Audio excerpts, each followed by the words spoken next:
Right, I'm going to talk to you a little bit this afternoon about using Pebblepad to create a more three-dimensional approach to the traditional assessment that we've been using.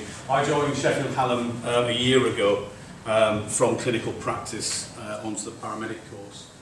I was using Pebblepad before I came to the university and found that it was actually here but being very, very much underutilised. So one of the things we did quite early on was to change the module handbooks from being a paper-based product to being an online commodity, which makes it easier for me to continue to update. They see a live copy as I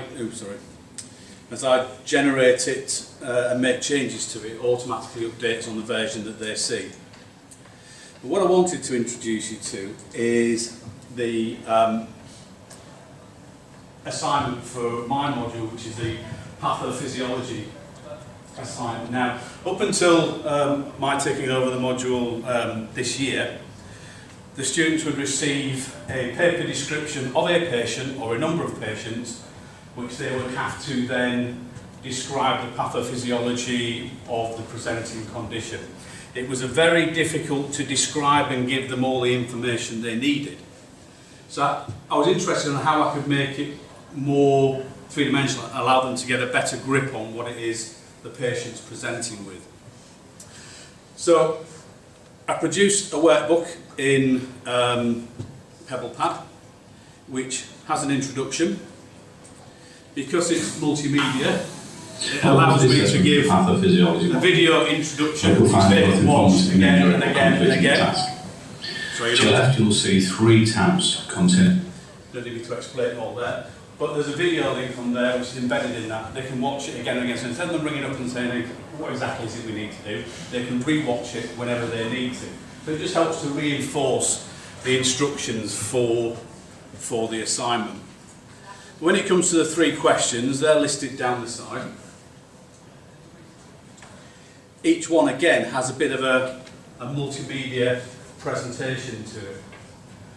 So instead of having to give just a written description, they get, again, thanks for coming. It's my husband. He's had difficulty breathing, and things he had a heart attack a couple of years ago. Introduce them to the case and the presentation. His swollen when he can't breathe properly, and I've called my GP, but we can't see him until tomorrow. Come in. Okay. Can't get hold of a GP. Nobody's had that problem recently. A little bit of an introduction to the patient himself, a bit of a description of his previous medical history. They get to see the monitor screen that they would, if they were there assessing that patient, that they would present with. They also get to hear the patient's respiratory sounds. So instead of trying to describe that in a very didactic way, I can get them to listen to it. I can present them other bits of information such as the ECG that they need to review. Patient's heart sounds. That's a poorly patient. It's got a third heart sound. Other pictorial representations of the presentation, such as the pitting edema and the raised jugular vein distension, just helps to give the student a better impression than saying you're going to see a patient who has difficulty in breathing, swollen ankles, raised jugular vein distension and altered breath sounds. The student can then add their answer below. One of the advantages of using Pebblepad is that through Atlas, I constantly see where the student is. Rather than having to come and see me and have a tutorial, at any point I can access the student's workbook and see how they're progressing. I can add comments to it. So there's a facility down the side for me to click on and add some comments. If I can see them going slightly off track, I can ask them to make adjustments to it. They can give me feedback, and I can see how they're progressing. So as you can see here, we've got 3 questions. This is the next one, slightly different patient. And again, the third, same thing, presenting them with a video presentation, the patient's various presenting complaints.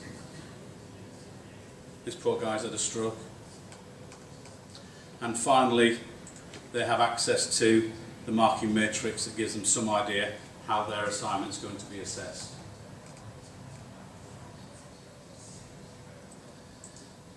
So that's the three-dimensional assessment. One of the other things we've been doing using Pebblepad is creating electronic portfolios for them to demonstrate their proficiency using electronic badges when they've completed mandatory training such as basic life support, moving and handling, sharps assessment, infection control. Each time they pass and receive a certificate, they get an electronic badge which they can then add to their portfolio. And the practice placement document has now been converted from a paper-based document to, again, using a Pebblepad workbook, an online practice placement. So, 1 minute, Sandra. so again, while they're out in placement, because I can see a live version of what they're doing, at any time I can see how they're progressing. When it comes to, we've got 70 students on the course, so when it comes to targeting my placement visits, I can scroll through, because it also has a progression checker, I can instantly look and see what percentage of the competencies have been signed off. So I can see which students either aren't completing their, aren't achieving their competencies or aren't filling in the workbook. So I can target my placement visits more appropriately to those students that are struggling and need that extra attention. So that's a very, very quick look at what we've been doing with Pebblepad in the paramedic team. Are there any questions? I've got 10 seconds. No. No? Okay. Thank you, Andrew. The next word is